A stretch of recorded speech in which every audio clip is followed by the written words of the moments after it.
नमस्कार प्रेक्षक हो, आचार्य 90 FM यो ऑन रेडिओमध्ये मी तेजस्विनी आपलं मनपूर्वक स्वागत करते. व्हॅलेंटाईन डे लवकरच आपण साजरा करणार आहोत आणि त्या निमित्तानंच व्हॅलेंटाईन डे स्पेशल कार्यक्रम आणि यासाठी कविताही हवीच, कारण प्रेम आपण जास्ती कशातनं व्यक्त करू शकतो तर कवितेतून आणि पत्रातून. हे असं म्हणजे पूर्वापार चालत आलेलं आपल्या हे आहे की व्यक्त व्हायचं माध्यम कविता आणि पत्र. म्हणजे पूर्वीपासून आता खरं व्हॉट्सअप मेसेज आणि प्रत्यक्ष बोलून कधी कधी धाकधूक असते प्रेम व्यक्त करणं. तेव्हा आपण व्हॉट्सअप मेसेज, आता इंस्टाग्राम, फेसबुक असे सगळे माध्यम जरी इलेक्ट्रॉनिक माध्यम आलेली असली तरी प्रेम आणि कविता आणि ह्याचं जे नाते आहे ते फारच पूर्वपार चालत आलेलं आहे. तर माझ्यासोबत सगळे कवी मित्र आहेत माझे. आज मैत्रीण आली नाहीये, म्हणजे गुरुदत्त सरांनी मुलीचा पण माध्यमातून आलं पाहिजे ना प्रेम व्यक्त करणं, त्यामुळे महिला आल्या नाहीयेत. पण ठीक आहे, आज सगळे प्रेम कवी आलेले आहेत. तर आचार्य 90 FMच्या सर्व श्रोत्यांना नमस्कार. आणि कवितांचा गारवा हा ह्यांचा कार्यक्रम आहे, एक सुखद अनुभूती. या विशेष कार्यक्रमात सर्वांचं स्वागत करते. या कार्यक्रमात आपल्याला कवितांच्या सप्तरंगी विश्वात घेऊन जाणारे कलाकार आहेत कवी विक्रांत लाळे. नमस्कार, तुमचं आचार्य 90 FM मध्ये स्वागत. रवींद्र पाटील, तुमचंही मनपूर्वक स्वागत. आणि गुरुदत्त वागदेकर सर, ज्यांना आपण ओळखतो, बऱ्याचशा 2 वर्षात बरेचदा सरांनी आपल्या कवितांच्या माध्यमातून सगळ्यांना आनंद दिलेला आहे. आणि त्यांचे सगळे कवी मित्र, कवी मैत्रिणी देखील आपल्या स्टुडिओला आलेले आहेत आणि त्यांनी आपले कविता सादर केलेल्या आहेत. आजही या तिघांच्या कविता आपल्याला ऐकायला मिळणार आहेत. आजच्या व्हॅलेंटाईन डे स्पेशल कार्यक्रमात प्रेम, भावना, समर्पण आणि जीवनाच्या अनमोल क्षणांना स्पर्श करणाऱ्या एकाहून एक सुंदर रचना सादर होतील. आजच्या प्रवासाला सुरुवात करण्या अगोदर जाणून घेऊया ह्या तिन्ही कवींबद्दल. पहिले कवी आहेत गेली 5-6 वर्ष सातत्याने त्यांच्या स्वप्न गुंफण ह्या फेसबुक पेजवर रोज एक चित्र चारोळी किंवा चित्रकविता लिहिणारे आहेत. मनोरंजनाच्या रंगमंचासह जीवनाच्या पटावर देखील लीलया वावरणारे आहेत.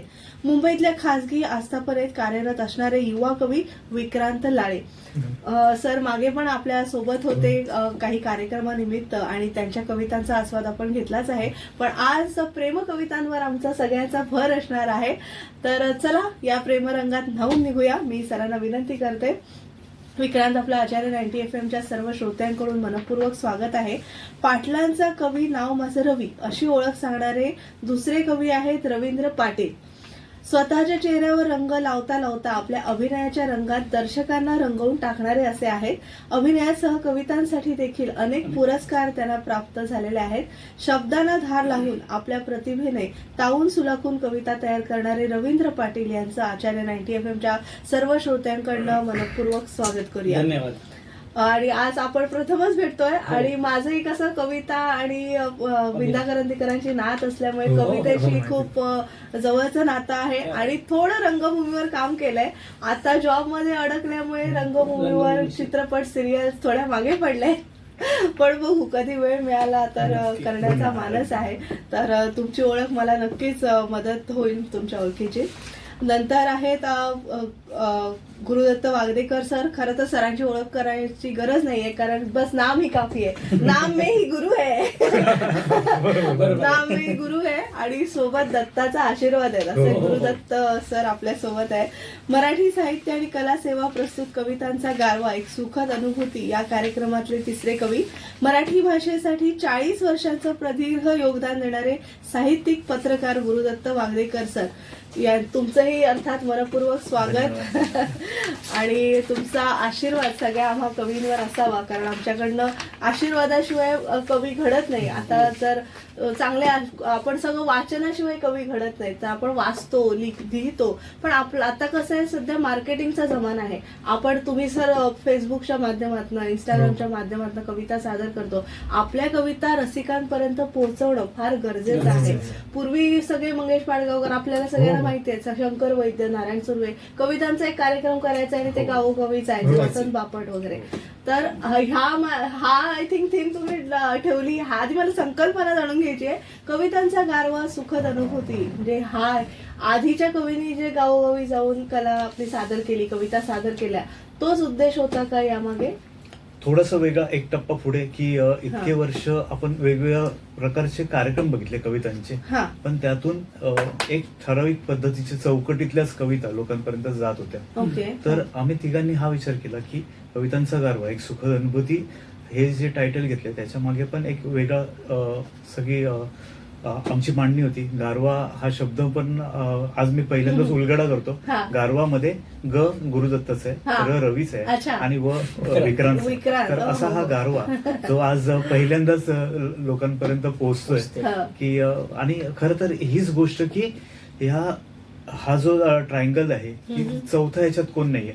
आणि जसं तुम्ही सुरुवातीला म्हणालात की एक महिला पाहिजे होती, कवयित्री पाहिजे होती, पण हा थॉट आमचा झाला सुद्धा. हा. पण ह्याच्यावरती भविष्यामध्ये आपण नक्कीच विचार करू. पण आता ही सुरुवात ज्यावेळेला आम्हाला करावीशी वाटली त्यावेळेला वेळ देणारा माणूस पाहिजे होता आम्हाला. बरोबर. कारण हो. आम्ही सगळ्यांचे ऑफिस अवर्स वगैरे बघून हा. आम्ही रात्रीच्या वेळेला 7:30 ते 10 कधी कधी 11 वाजेपर्यंत आम्ही कॉटन इन सारख्या स्टेशनकडे तिथे बसून आम्ही रिहर्सल केल्या अच्छा. आणि हा कार्यक्रम आम्ही बांधला. म्हणजे जो 3-4 महिने ह्या सगळ्या गोष्टी चालल्या आणि त्याच्यानंतर आज आपण इथे या स्टेजला पोहोचलोय की आपण सुरू केलाय कार्यक्रम स्वतःचा. हा. आणि ह्या कविता मांडण्याचा उद्देश की वेगळ्या कविता आहेत. म्हणजे 26 जानेवारीच्या निमित्ताने आम्ही सुरुवात केली. हा. पहिला कार्यक्रम होता आणि त्याच्यानंतर दुसरा कार्यक्रम मागे गणपतीच्या दिवशी डिलाय रोड येथे केला. तर ह्या दोन्ही कार्यक्रमाला चांगला प्रतिसाद मिळाला. पहिल्या कार्यक्रमामध्ये अतिशय महत्वाचं म्हणजे सुधीर मुजुमदार सर जे हिंदी, मराठी आणि उर्दू मध्ये गझल लिहितात अच्छा. आणि त्यांचा आशीर्वाद लाभला. सरांनी स्वतःहून आमचं कौतुक केलं की वेगळ्या प्रकारच्या कविता तुमच्या या निमित्ताने नाहीतर एक स्टिरियोटाईप कविता जात होत्या मार्केटमध्ये, तर त्याच्या पलीकडे काहीतरी तुम्ही देताय. तर तेच आमचा मूळ उद्देश तोच होता की ह्या पद्धतीने लोकांपर्यंत पोहोचाव्या कविता. नक्कीच. तुम्ही प्रायव्हेट कंपनीमध्ये काम करता किंवा आपण सगळेच कुठे ना कुठे जॉब करतो, तर ह्याचं कसं आतापर्यंत किती कार्यक्रम सादर झाले आहेत आणि पुढे काय मानस आहे? हा चित्रपट कसा घेऊन पुढे जायचा हा कार्यक्रम? सध्या आमचे सरांनी सांगितल्याप्रमाणे 2 प्रयोग झाले. दोन्ही प्रयोगाला आम्हाला चांगला प्रतिसाद मिळाला. आता हा म्हणायला गेला तर आज आमचा हा 3रा प्रयोग तुमच्या आशीर्वादाने तुमच्या सोबत आहे. तर आता बघू, अजून आमची अपेक्षा आहे की हा गारवा अधिक लोकांपर्यंत अधिक तुम्ही जसे सांगितलं पूर्वीच्या लोकांनी गावोगावी जाऊन, तसंही आमचेही काही प्लॅनिंग्स आहेत की जाऊन मुंबईच्या बाहेर इतर जिल्ह्यांमध्ये पण जाऊन इतर प्रायोजक मिळून घेऊन त्यांच्यासोबत आपण हा कार्यक्रम गारवा पोचवावा. खाजगी व्यवस्थापनाचं म्हणाला तर आपण संध्याकाळी सुटल्यानंतर सरांनी सांगितलं एका विशिष्ट जागी भेटून तिघांनी भेटून संध्याकाळी 10-11 पर्यंत थांबून वेळ देऊन हा कार्यक्रम बांधणी झालेला आहे. ह्याच्यामध्ये भरपूर काही अडचणी यायच्या की कोणत्या कविता निवडाव्या. आता जिथे प्रयोग असतो त्या प्रयोगाची पार्श्वभूमी, तिकडे क्राऊड कसा आहे, तिकडे कविता समजणारे कसे आहे, किंवा एक सण असेल किंवा काही विशिष्ट असेल. मग आता एक्झाम्पल आमचा आपला प्रजासत्ताक दिनानिमित्त कार्यक्रम झाला, नंतर मागे गणेशोत्सव निमित्त कार्यक्रम झाला. तर त्या कार्यक्रमाचा आशय घेऊन, त्या सणाचा आशय घेऊन आम्ही कार्यक्रमाची बांधणी करतो. आज तुम्ही सांगितल्याप्रमाणे व्हॅलेंटाईन डे विशेष आहे, तर आपण हे सगळे प्रेम कविता आपण सादर करतोय. तर सोबत आहातच तुम्ही. बरोबर. आणि खरंच, आणि इंस्टाग्राम किंवा बाकीची माध्यमं देखील आहेत, आपण त्याच्यावर जास्तीत जास्त मार्केटिंग करू शकतो. आणि बरीचशी साहित्य संस्कृती मंडळं असतात, तिथे पण माझ्या ओळखीने मी पण अप्रोच करूया आपण सगळेच आणि आपला हा सुंदर गारवा सगळ्यांनाच गारवा देईल अशी आशा व्यक्त करूया. तर श्रोते हो, आजच्या आपल्या कवितांचा गारवा एक सुखद अनुभूती या कार्यक्रमाला सुरुवात करत आहोत. एक अशी कविता जी आपल्या हृदयात प्रेमभावना निर्माण करते. या कवितेने आपल्याला त्या खास व्यक्तीशी जोडलं गेल्याचं जाणवायला लागेल. कवी गुरुदत्त वागतेकर यांचे चित्र या कवितेने कार्यक्रमाची सुरुवात करत आहोत. आशा आहे की ही कविता ऐकताना आपल्याला आपल्या आवडत्या व्यक्तीचं रूप अधिकच प्रगल्भ आणि पवित्र वाटू शकेल. सर, धन्यवाद. कवितेचं शीर्षक आहे चित्र. चित्रातून निघून सामोरी तू यावीस, चित्रातून निघून सामोरी तू यावीस, माझ्या आयुष्याची राणी तू व्हावीस. हलकेच हात तुझा मी हाती धरावा, हलकेच हात तुझा मी हाती धरावा, अन जगातला सुंदर हा सोहळा ठरावा. वा. जग जिंकायला मी रोज नव्याने जाईन, जग जिंकायला मी रोज नव्याने जाईन, अलवार सांजवेळी तुझ्याच कुशीत येईन, वा. अलवार सांजवेळी तुझ्याच कुशीत येईन. किती करू आराधना आणि किती करू अर्चना, किती करू आराधना आणि किती करू अर्चना, तूच आयुष्य व्हावेस हीच रोज प्रार्थना, वा. तूच आयुष्य व्हावेस हीच रोज प्रार्थना. आणि अगदी शेवटच्या ओळी आहे, आर्जव करतो तुझला चित्रातून बाहेर यावे. वा.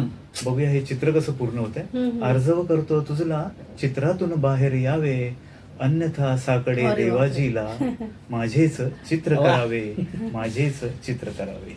वा. क्या बात आहे, खरंच सुंदर. चित्र ही कविता गहिऱ्या प्रेमभावनांची कविता असून कवी आपल्या प्रिय व्यक्तीला कल्पनाशक्तीच्या माध्यमातून व्यक्त करतो. त्यात रंगांचा गडदपणा आणि शब्दांचा खरेपणा जपलेला आहे. कवी प्रिय व्यक्तीच्या अस्तित्वात प्रतिबिंबित होत असलेल्या प्रत्येक घटकात तिला शोधतो.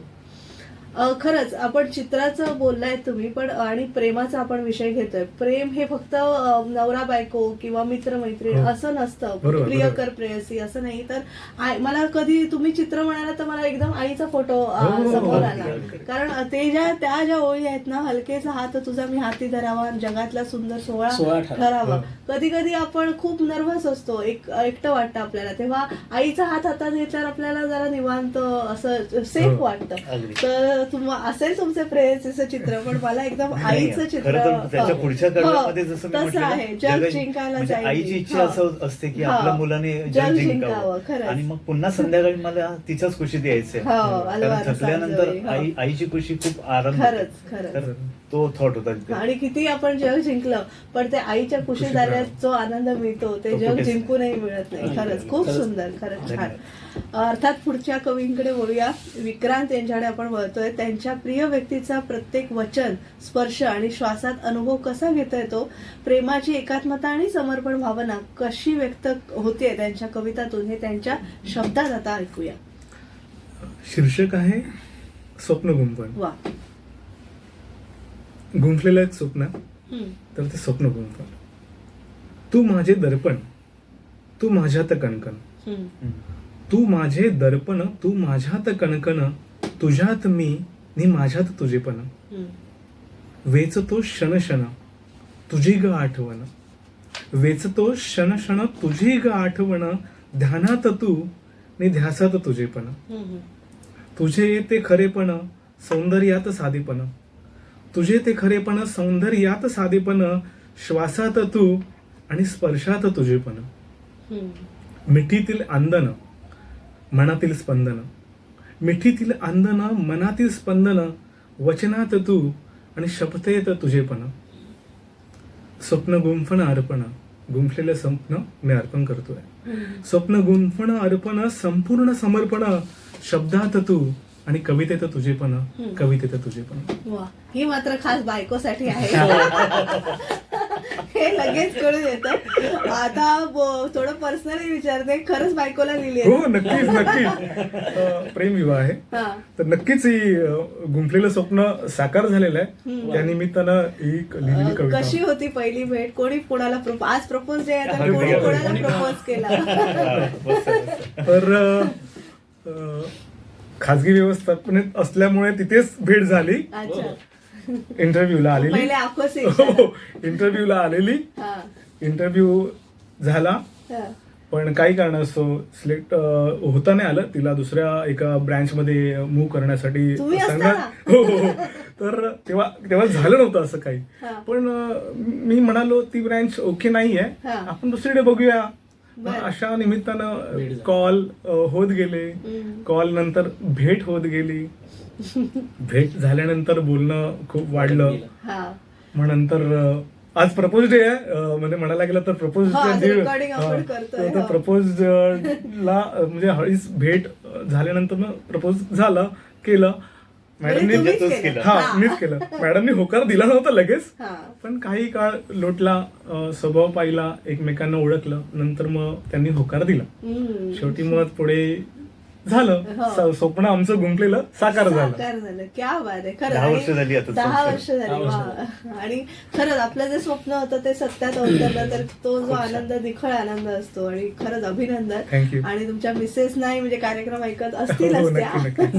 तर आता स्वप्नावरच थांबू नका. स्वप्नपूर्ती झाली आहे. हो. आणि आता असंख्य कविता त्यातून झाल्या पाहिजेत हो, प्रेमाच्या. नक्कीच. तर नक्कीच पुढच्या पण कवितांचा आपण आस्वाद घेणारच आहोत. पण स्वप्न गुंफण बद्दल सरांनी लिहिलंय ते मी तुमच्या समोर सादर करते. स्वप्न गुंफण ही कविता प्रेमाचे गूढ आणि सुंदर छटा दाखवते.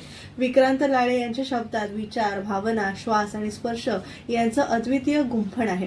कवीने तिच्या अस्तित्वातील प्रत्येक घटकात अनंत प्रेमाच्या रंगात रंगण्याची भावना व्यक्त केली आहे.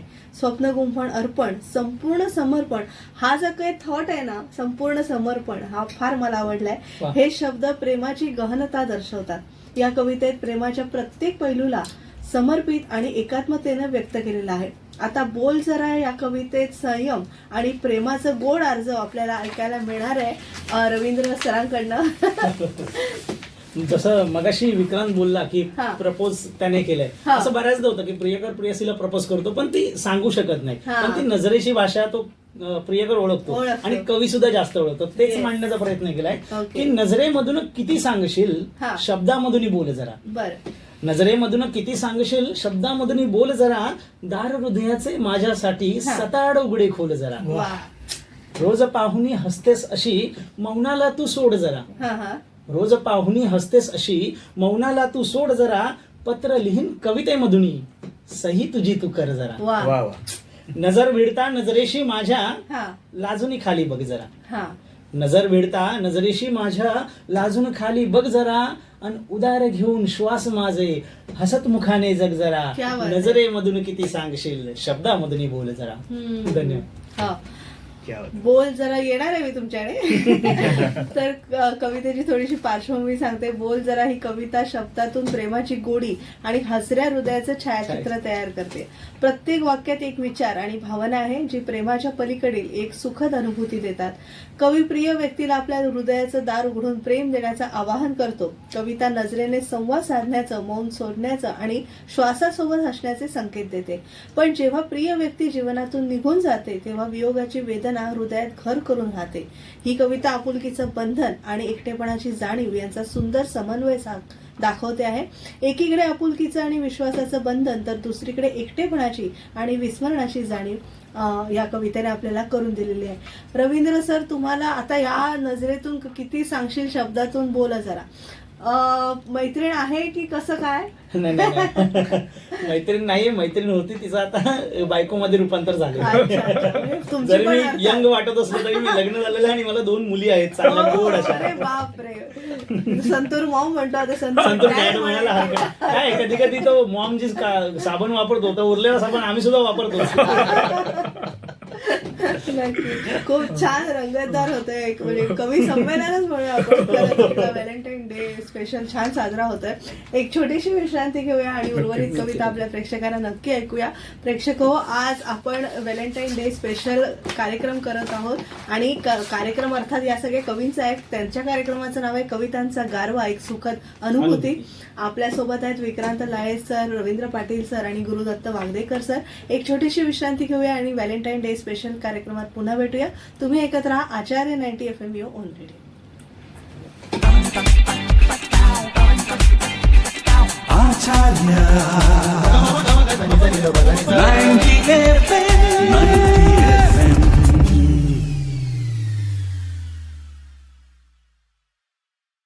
विश्रांतीनंतर तुम्हा सगळ्यांचं पुन्हा एकदा स्वागत. तुम्ही ऐकत आहात आचार्य 90 FM यो ऑन रेडिओ आणि आज आपण व्हॅलेंटाईन डे स्पेशल कार्यक्रम सादर करतोय कवितांचा गारवा, एक सुखद अनुभूती. आणि या कवितांच्या पावसात सरीवर सरी आपण झेलत आहोत. माझ्यासोबत आहेत विक्रांत लाळे, रवींद्र पाटील आणि गुरुदत्त वागदेकर हे सगळे कवी मंडळी. आता पुढच्या कवितांच्या सरी आपण अंगावर घेणार आहोत. काही गहिऱ्या आहेत. याच गहिऱ्या आणि हृदयस्पर्शी कवितेच्या माध्यमातून गुरुदत्त यांनी तिच्या आठवणींना जपण्याचा प्रवास व्यक्त केलाय. माझी याद येत नाही या कवितेनं आपल्याला एक वेगळाच अनुभव दिलाय, जो निराशा आणि प्रेमाच्या आठवणींचा एक सुंदर संगम आहे. प्रेमाच्या विविध रूपांच्या शोधात अजून एक सुंदर कविता आहे ओली सर. तुमच्याकडून ऐकूया. आय थिंक गुरुदत्त सरांची माझी याद येत नाही ही कविता राहिली आहे. येस येस, तर ती आधी घेऊया. येस. कविता शीर्षक आहे माझी याद येत नाही. ओके. हा. काळे मेघ झरतात पण ती भिजत नाही, काळे मेघ झरतात पण ती भिजत नाही, उगा तिलाही वाटते माझी याद येत नाही. वा. अच्छा. माझ्या सवे असताना एकटीच ती छत्रीत, हम्म. माझ्या सवे असताना एकटीच ती छत्रीत, माझ्या विना जगताना विसरली ती छत्रीस. अरे अरे. 2 पावले चालता कोलाहल चाले आत, हा. 2 पावले चालता कोलाहल चाले आत, मेंदू भलतेच सांगे माने हृदयाची बात, हम्म. खोल आत रोज चाले पाठ शिवणीचा खेळ, हम्म. खोल आत रोज चाले पाठ शिवणीचा खेळ, रात्र सारी सरताना उषा दाखवते वेळ, हम्म. हलकेच अलवार स्मित सजे ओठांवर, हम्म. हलकेच अलवार स्मित सजे ओठांवर, यंत्रवत जगताना मीच रुजे खोलवर, हम्म. मीच रुजे खोलवर. वा. आणि शेवटच्या ओळी आहेत बघा मित्र, हम्म. पाऊलेही वळताना मन थांबवत नाही, हम्म. पाऊलेही वळताना मन थांबवत नाही, पण तरीही म्हणते माझी याद येत नाही, वा. माझी याद येत नाही. खूप छान. चालेल. लगेच आपण विक्रांत सरांची कविता ऐकूया. ओली सन ही कविता आहे. ओलिसन. दुरून तुझ्याशी बोलू पहावयाचे, असेच अबोल ती माझी बोली ग. हम्म. दुरून तुझ्याशी बोलू पहावयाचे, अशीच अबोल ती माझी बोली ग. राहिलेच सारे तुला सांगावयाचे, सल ती मनातली ओली ग. कशी प्रीती माझी जडली होती, कशी प्रीती माझी जडली होती, कधी नि कुठे हे मी तुला सांगू ग. कळे ना कसे त्या वेळेला भेटूनी, तुझ्या जवळीच ते मी तुला मागू ग. हम्म. सांगण्या तुला भाव सरसावता, हम्म. मनातली भावना आनंदी झाली ग. हम्म. सांगण्या तुला भाव सरसावता, मनातली भावना आनंदी झाली ग. पण तुला गमावण्याची त्या क्षणी भीती माझ्या मनी दाटून आली ग. हम्म. ठेवले मनातील मी माझ्या मनी, हम्म. वाटे मला जे भेटूनी तुला मांडू ग.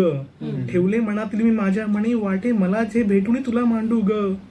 शेवटी ते मनातील मनात विरळे, हम्म. आणि तील सल लागली माझ्याशी भांडू ग. वा वा. अरे अरे. दुरून तुझ्याशी बोलू पहावयाचे, अशीच अबोल ती माझी बोली ग. राहिलेच सारे तुला सांगावयाचे, सल अजून ती मनातली बोली ग. आहा. आहा. बोली ग. क्या बात आहे. कधी कधी असं होतं, म्हणजे हो. पुरुषांच्या बाबतीत मी म्हणते. म्हणजे बायको असली तरी काय म्हणतात नाही, आपल्या बरोबर असलेली व्यक्ती पण म्हणजे बायको हो. किंवा मैत्रीण असते ती आपल्याला आवडतेच, पण समोरून येणारी देखील आपल्याला आवडते. आवड. त्याचं पुरुषांचं मत तुम्हाला कळतंय. म्हणजे त्यामुळे या कवितेतून ते प्रकट, म्हणजे माझा त्या कवितेकडे बघण्याचा दृष्टिकोन त्याचा आहे. कारण बायको विषयीची कविता क्लिअर होती. हो. आता ह्यात तुम्हाला दुसरी समोरून येणारी स्त्री कशी वाटली ते जाणवलं. ही बायको येण्याच्या आधीची कविता आहे. हा. हे आता ते सांगतायत. हा, सारवा घरी जायचंय पुन्हा. घरी जायचंय पुन्हा. तर सरांनी त्याचं हे विश्लेषण केलंय. विक्रांत लाळे यांच्या ओली सल या कवितेत प्रेमाच्या हळव्या भावना व्यक्त होत आहेत. कवी आपल्या मनातील सुप्त भावना शब्दांच्या पलीकडे राहिल्या असून प्रेम व्यक्त करणं त्याला कठीण वाटले असं सांगतोय. कवितेत अस्वस्थता, भीती आणि भावनांची गोड तडफड दिसते आणि ओली सल म्हणजेच गोड आठवणींचा नमुना आहे. पुढची कविता जी आपण ऐकणार आहोत रवींद्र सरांकडनं, सखे तू, म्हणजे प्रेमाच्या इच्छाशक्तीला व्यक्त करण्यास ती मदत करणारी अशी कविता आहे. कवी प्रेमाच्या भावनांचं रोमॅन्टिक आणि स्वप्नील दृष्टिकोनातून वर्णन करतोय. ह्या कवितेने गोड, भावनिक आणि मंत्रमुग्ध करणारा अनुभव दिलाय. तोच अनुभव आता आपण घेऊया. म्हणजे ह्याला स्मरणरंजन झालं तसं तुम्ही आता मला स्वप्नात घेऊन घेऊन चाललाय. जातोय. ओके. कवितेचं शीर्षक सखे तू. क्षणात माझ्या इवल्या मनात रुजली ग सखे तू. ओके. क्षणात माझ्या इवल्या मनात रुजली ग सखे तू, हृदयात माझ्या फुलासारखी फुलली ग सखे तू. क्या बात. सखे तू. ओके. चंद्र ही ढगा आड लपून तुझला पाही. हम्म. चंद्र ही ढगा आड लपून तुझला पाही. रिमझिम सर मनाला खोलवर भिजवून जाई. हम्म. वारा हा अजान स्वर प्रीतीचे गाई. हम्म. आणि रात्र ही तुझ्या गोड स्वप्ने रंगून जाई. क्या बात आहे. तुझ्या प्रेमाची मनात माझ्या उमलवली रातकळी तू. हृदयात माझ्या फुलासारखी फुलली ग सखे तू. चांदण्यांचा ढीग मांडीन तुझ्या पायी. प्रिय कर बघा काय काय करतो. हा. चांदण्यांचा ढीग मांडीन तुझ्या पायी. हसणे तुझे मनात माझ्या घर करून जाई. तुला स्पर्श करण्यास मग मन माझे धाव घेई. अन गुपचूप तू फुलवेलीच्या कुशीत लपून जाई. क्या बात आहे. धरणीवरती अवतरली ती सुंदर परी तू. हृदयात माझ्या फुलासारखी फुलली ग सखे तू. वा, वा. क्षणात माझ्या येवल्या मनात रुजली ग सखे तू. क्या बात आहे. खरं.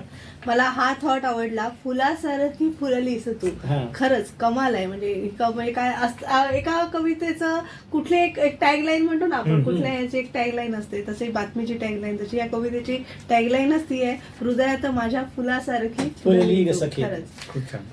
खूप छान.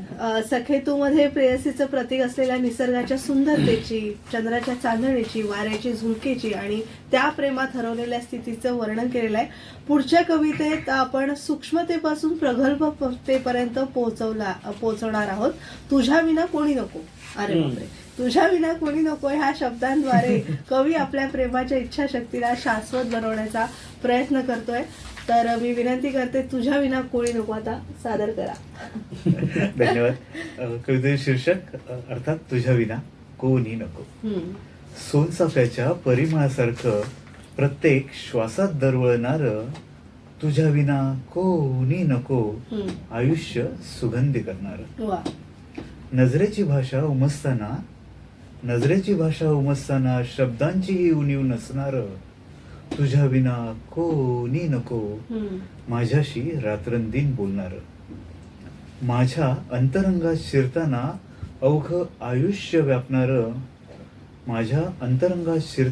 अवघ आयुष्य व्यापणार. तुझ्या विना कोणी नको. मला अंतर्बाह्य ओळखणार.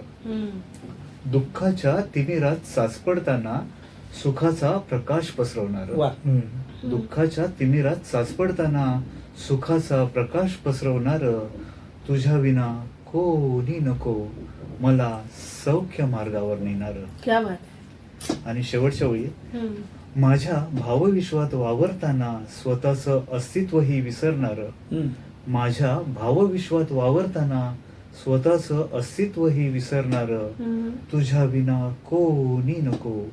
माझं सर्वस्व असणार. वा. सर्वस्व वा, वा, असणार. क्या सर्वस्व बात. असणार. खरंच आपलंही कधी कधी असं होतं की तुझ्या विना कोणी नको. बरेचदा असं होतं की खूप घालमेल होतोय, काही टार्गेट्स कम्प्लीट करायचे असतात, काही प्रेशर असतं, तर ते तेव्हा असं वाटतं की कुठेतरी निवांत समुद्रकिनारी जावं, शांतपणे बसावं, तिचा हात अर्थातच हातात असावा आणि थोडंसं रिलॅक्स व्हावं आणि कोणीच नको. म्हणजे कधी कधी असं वाटतं ना, ती आणि मी, म्हणजे तू आणि मी, असं त्याशिवाय कोणीच नको. तर ती छान यामध्ये आलंय.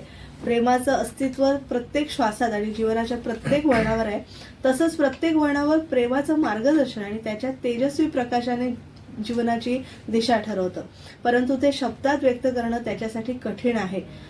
सखे कसे सांगू तुला ह्या शब्दांद्वारे कवी प्रेमाच्या गूढतेसह त्याच्या मनातील भावनाला कसा शब्द देऊ शकतो हे शोधत आहे. तो आपल्याला त्या प्रेमाच्या गोड धुंदीत हरवलेला आणि त्या व्यक्तीच्या अस्तित्वाशी एकसारखा जोडलेला अनुभव व्यक्त करतो. त्याचं प्रेम, त्याच्या भावना प्रत्येक वळणावर त्याच्या जीवनाला एक नवा अर्थ देत आहे. तर अर्थात ऐकूया, सखे कसे सांगू तुला. शीर्षक सखे कसे सांगू तुला. जग सारे रीते वाटे तुझ्या विना मला. जग सारे रीते वाटे तुझ्या विना मला. जग माझे तूच सखे कसे सांगू तुला. मन सांगे हवी साथ तुझी आता मला. मन सांगे हवी साथ तुझी आता मला. मन माझे मऊ सखे कसे सांगू तुला. धुंद होई जीव जेव्हा छंद लागे मला.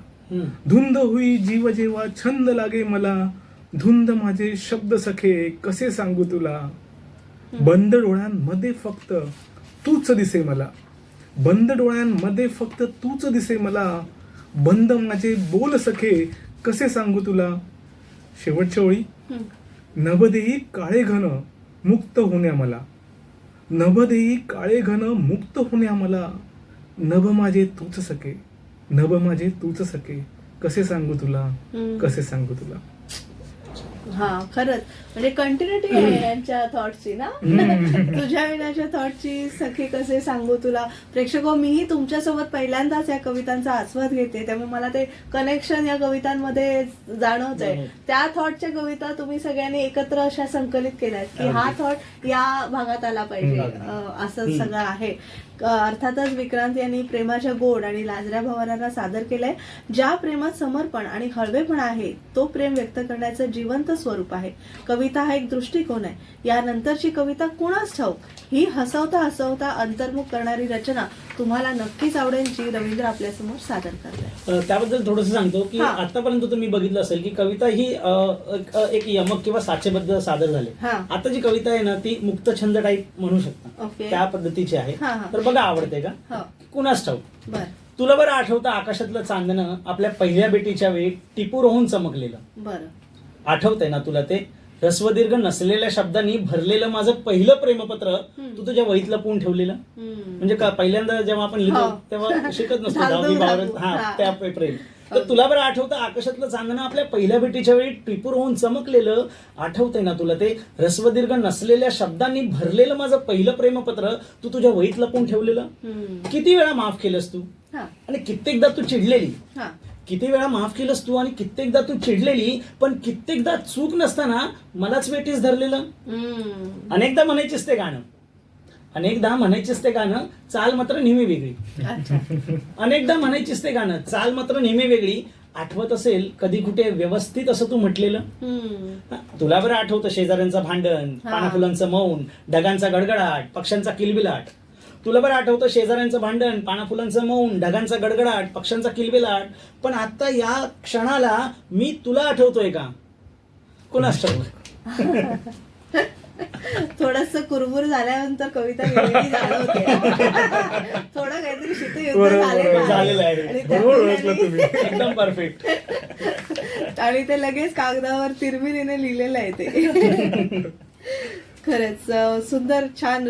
त्यांच्या कवितेमध्ये रवींद्र पाटील यांच्या कवितेत एक जुन्या प्रेमाची गोड आठवण सांगितली आहे. अनेक लहान लहान तपशील, आठवणी आणि संवादांची पुनरावृत्ती करत विचारतात ते कुणास ठाऊक. याचा अर्थ मनाच्या गोंधळाची व्याख्या आहे. पुढच्या कवितेकडे आपण वळणारच आहोत, पण तत्पूर्वी एक छोटीशी विश्रांती घेऊया आणि पुन्हा एकदा व्हॅलेंटाईन डे स्पेशल आपण साजरा करूया. या सगळ्या कवी मित्रांबरोबर आपल्यासोबत आहेत रवींद्र पाटील, विक्रांत लाळे आणि गुरुदत्त वागदेकर सर. आचार्य 90 FM 90 FM.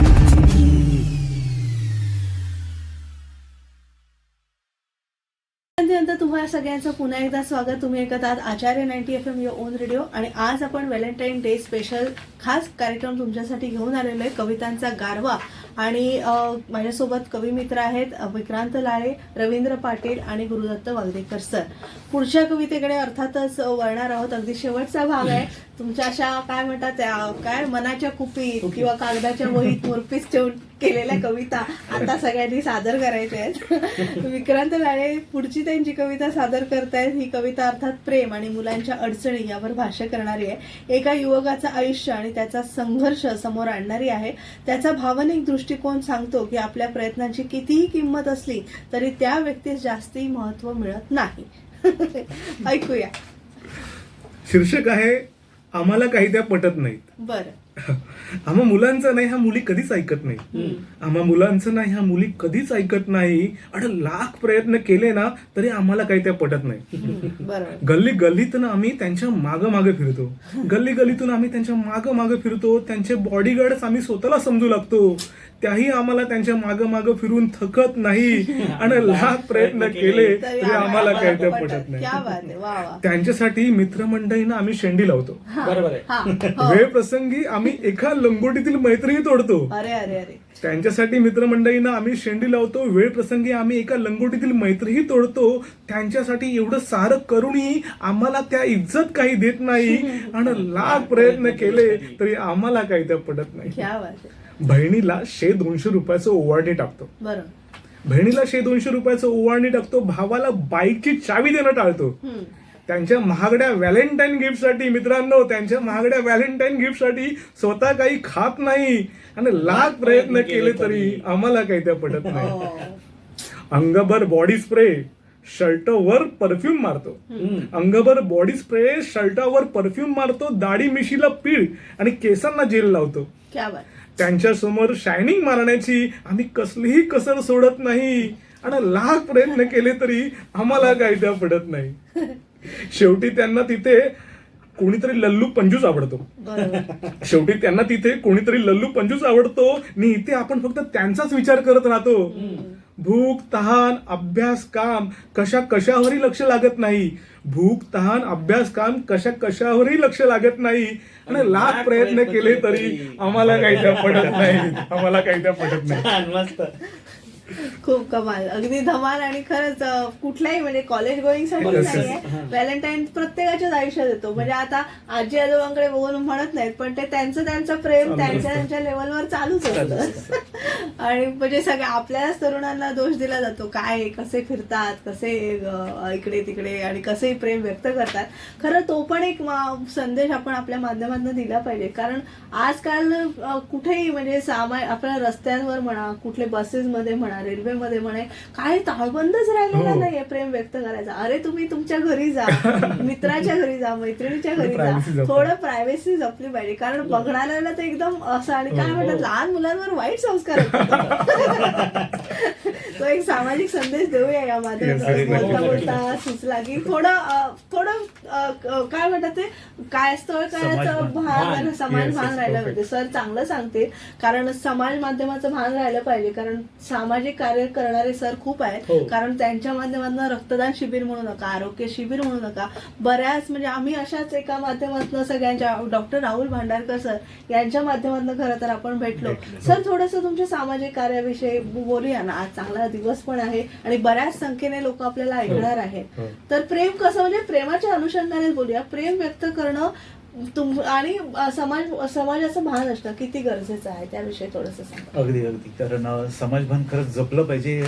जसं तुम्ही आत्ताच म्हणालात की मी रक्तदान शिबिर किंवा वैद्यकीय शिबिर घेत असतो.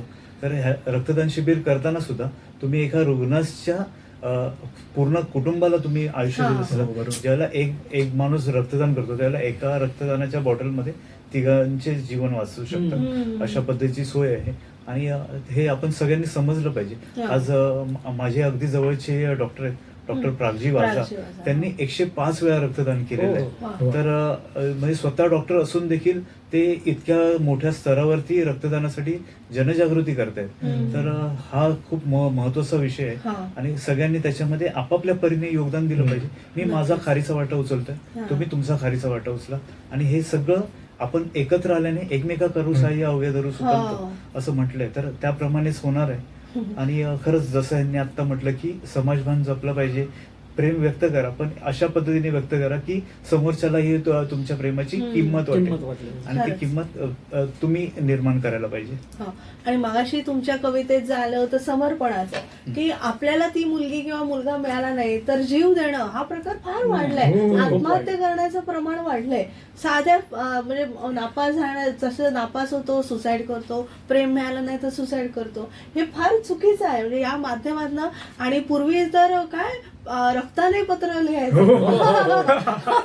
हे काय म्हणजे रक्तदानावरून मला आठवलं, अरे त्यापेक्षा तुम्हाला जर रक्तच सांडायचंय तुमचं तर रक्तदान करा, कोणाचा जीव वाचेल. तुम्ही पत्र रक्ताने लिहिणं ही कुठली पद्धत झाली? कुठल्या मुलीच्या चेहऱ्यावर ऍसिड टाकणं ही कुठली पद्धत झाली? तर तरुणांनी जो आमचा हा कार्यक्रम ऐकताय तर त्यांनी नक्कीच आमच्या या कार्यक्रमातून बोध घ्या. आणि खरंच पुढच्या कवितेकडे मी देते तुम्हाला. तर रवींद्र पाटील सरांची कविता आपण ऐकणार ऐकणार आहोत. मिस करतेस की नाही ही कवितेचं शीर्षक आहे. तर ती काय मिस करत असेल हे याला जाणवत आहे. तर बघूया ती काय मिस करते. गहिऱ्या प्रश्नांचा त्यांनी विचार केलाय जो आपल्या प्रिय व्यक्तीला जाणीव करून देतोय की आणि श्रोत्यांनाही विचार करण्याची संधी देतोय. तर ऐकूया मिस करतेस की नाही. खरं खरं सांग मिस करतेस की नाही. हम्म, खरं खरं सांग मिस करतेस की नाही. आपलं पहिल्या दिवसापासून बोलणं, हम्म, माझ्या कवितेला तू कवितेतून उत्तर देणं, हम्म. मला पाहावंसं वाटलं की तू तुझा डीपी बदलणं, क्या बात. मी सॉरी किंवा थँक्स म्हणालो तर माझ्यावर रागवणं. आपलं पहिल्या दिवसापासून बोलणं, माझ्या कवितेला तू कवितेतून उत्तर देणं, मला पाहावंसं वाटलं की तू तुझा डीपी बदलणं, मी सॉरी किंवा थँक्स म्हणालो तर माझ्यावर रागवणं. इतकं सगळं असूनही मैत्रीला रेस करतेस की नाही. खरं खरं सांग मिस करतेस की नाही. बरं. आधी खूप कमी असायचीच ऑनलाईन, हम्म. आता प्रत्येक क्षणाला होते तू जॉईन. अरे वा. माझा मेसेज आला की नाही हे टक लावून बघत बसते. हा. माझा मेसेज आला की नाही हे टक लावून बघत बसते आणि आईने काम दिलं की स्वतःवरच रुसते. हम्म. घरात कितीही प्रॉब्लेम असू द्या फेस करतेस की नाही. खरं खरं सांग मिस करतेस की मिस नाही. करतेस की नाही. एक दिवस भांडलो होतो म्हणून बोलायचं झालं होतं बंद. अच्छा. थोडी रुसवे फुगवे येतातच. हा. एक दिवस भांडलो होतो म्हणून बोलायचं झालं होतं बंद. तेव्हा काहीच सुचलं नाही आणि निघून गेला होता छंद. 2 दिवस तुला 2 तपासारखे वाटू लागले. हम्म. ते 2 दिवस तुला 2 तपासारखे वाटू लागले आणि त्या 2 दिवसात टचकन डोळ्यात अश्रू दाटू लागले. वा. चोरून माझ्या फोटोला, खरं खरं सांगा, हा. चोरून माझ्या फोटोला किस करतेस की नाही. आ. खरं खरं सांग मिस करतेस की नाही. क्या खरं बात खरं सांग मिस करतेस की हा. नाही. हे एक नवीन म्हणजे मोबाईल आल्यापासून हे प्रेम हे नवीन कमी आहे. नवीन प्रेम झालेलं आहे. हे नवीन प्रेम ऑनलाईन Online झालं. प्रेम. ते मला पण याचं काही माहिती नव्हतं पण ते डीपी बदललं आणि आता हे तुम्ही जे म्हणताय काही मुलं हो, असं करतात. ट्रॅक करतात ना हे ट्रॅक केल्यासारखं हो. वाटतं. अरे तू ऑनलाईन नव्हतीस. हा. तू ऑनलाईन होऊन मला मेसेज केला नाही आणि माझ्या मेसेजला उत्तर उत्तर दिलं नाही नाही. दिलं. आणि ह्या मोबाईलमुळे एवढी भांडण होतात. हो. त्यामुळे तू लास्ट सीन तुझा एवढा होता मग तू रात्री उशिरापर्यंत काय करत होती. हो. अरे बापरे.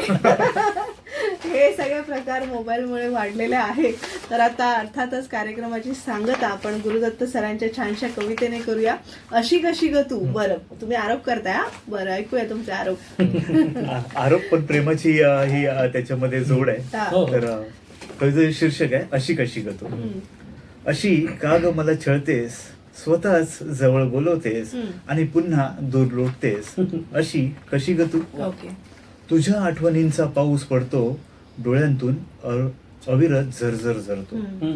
तुझ्या आठवणींचा पाऊस पडतो डोळ्यातून अविरत झरझर झरतो हम्म. आणि काळजाला घोर लावतो. अशी कशी ग तू. वा.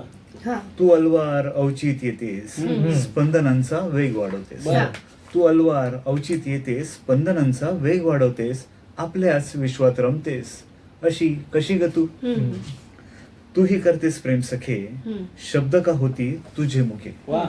तूही करतेस प्रेम सखे, शब्द का होती तुझे मुखे, वागणे तुझे भलतेच हटके. हम्म. अशी कशी ग तू. क्या बात आहे. आणि अगदी शेवटच्या वेळी बघूया. का जवळ माझ्या आलीस, हम्म. का काळीज माझे झालीस. अरे बापरे. का जवळ माझ्या आलीस, का काळीज माझे झालीस, का श्वासांची वजाबाकी केलीस. हा. का श्वासांची वजाबाकी केलीस. अशी कशी ग तू. अशी कशी ग तू. सांग ना अशी कशी ग तू. श्वासांची वजाबाकी केली. हो, खूप छान. खूप छान, खूप कमाल. तर मला वाटतं मित्रांनो तुम्हाला सगळ्यांना कविता आवडल्याच असतील आणि आमचे सगळे कवी मित्र देखील तुम्हाला आवडले असतील आणि नक्कीच हा व्हॅलेंटाईन डे खूप छान पद्धतीने आम्ही तुमच्यासमोर साजरा केला. आमचा हा कवितांचा गारवा तुम्हाला आवडला असेल तर आमचा हा जिथे कुठे हा कार्यक्रम असेल तेव्हा तुम्ही नक्की तुमची उपस्थिती दर्शवाल आणि या कार्यक्रमाची आपल्या मित्रमंडळींमध्ये नातेवाईकांमध्ये नक्कीच तुम्ही शिफारस करा.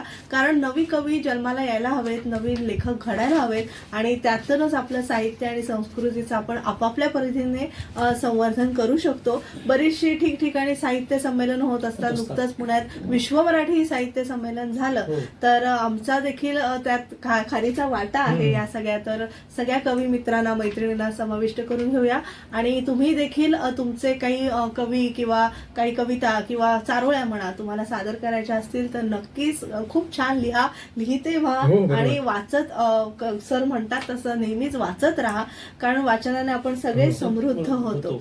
तर सगळ्यांना आभार मानते. खरं आज व्हॅलेंटाईन डे आहे तर आभार मानायचे नसतात पण तरी सुद्धा तुम्ही आज आलात आणि आमचा व्हॅलेंटाईन डे खूप सुंदर बनवला, छान बनवला, संस्मरणीय बनवला, त्याबद्दल खूप मनपूर्वक आभार.